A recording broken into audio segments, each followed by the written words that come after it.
In this video we are going to talk about world's richest man, Bill Gates.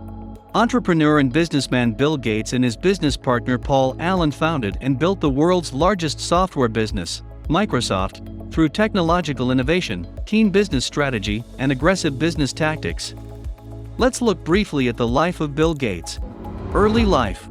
Gates was born William Henry Gates III on October 28, 1955, in Seattle, Washington.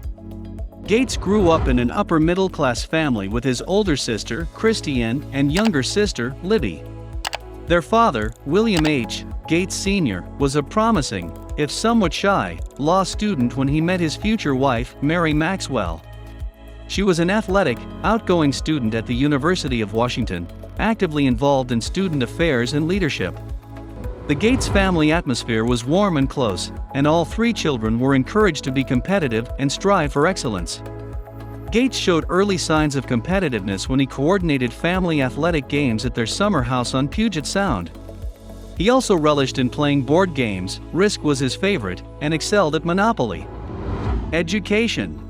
Gates was a voracious reader as a child, spending many hours poring over reference books such as the Encyclopedia.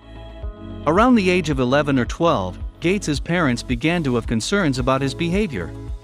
He was doing well in school, but he seemed bored and withdrawn at times, and his parents worried he might become a loner.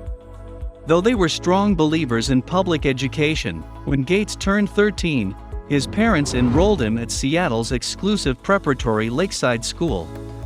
He blossomed in nearly all his subjects, excelling in math and science, but also doing very well in drama and English.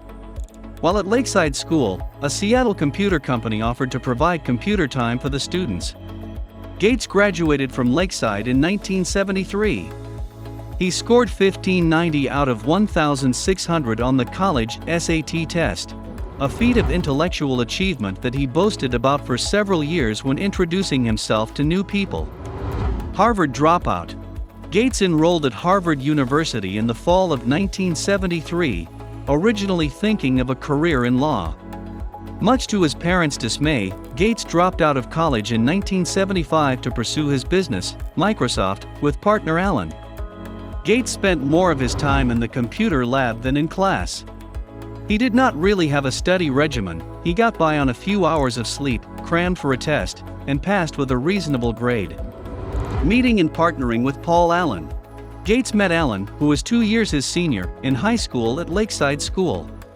The pair became fast friends, bonding over their common enthusiasm for computers, even though they were very different people. Allen was more reserved and shy. Gates was feisty and at times combative.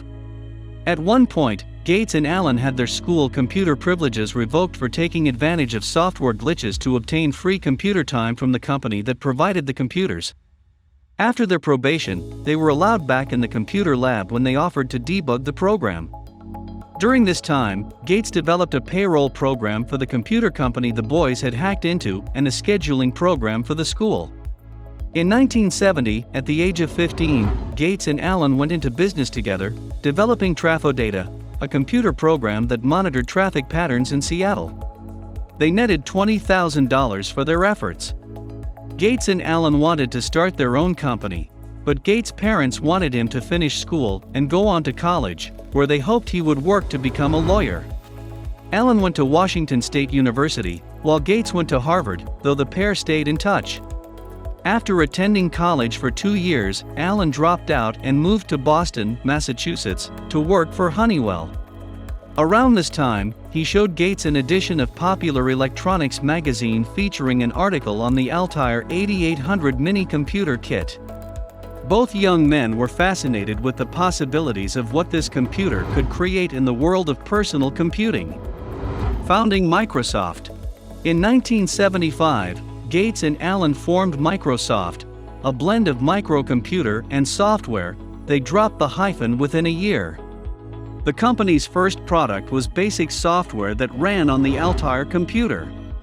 At first, all was not smooth sailing. Although Microsoft's basic software program for the Altair computer netted the company a fee and royalties, it wasn't meeting their overhead. According to Gates' later account, only about 10% of the people using BASIC in the Altair computer had actually paid for it.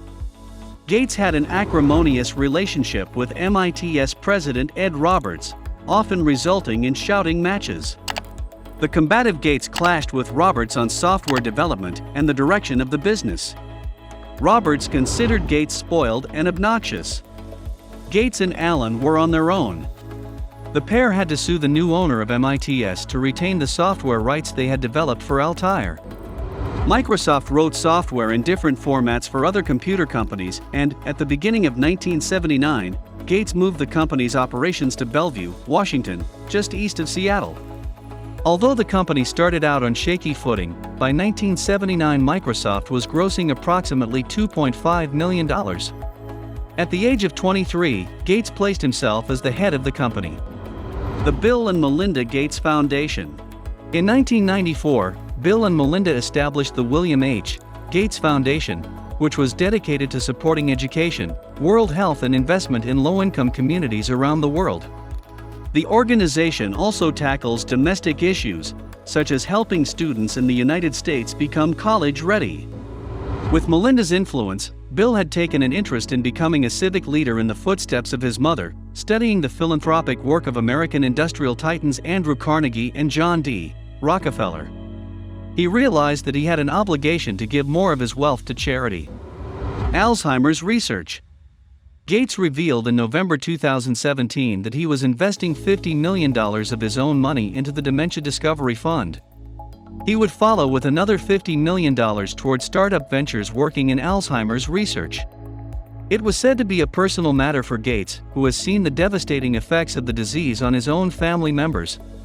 Any type of treatment would be a huge advance from where we are today, he told CNN, adding, "The long-term goal has got to be cure." That's all about today's video. If you like the video, please don't forget to subscribe my YouTube channel and press the bell icon for more latest updates. Thanks for watching.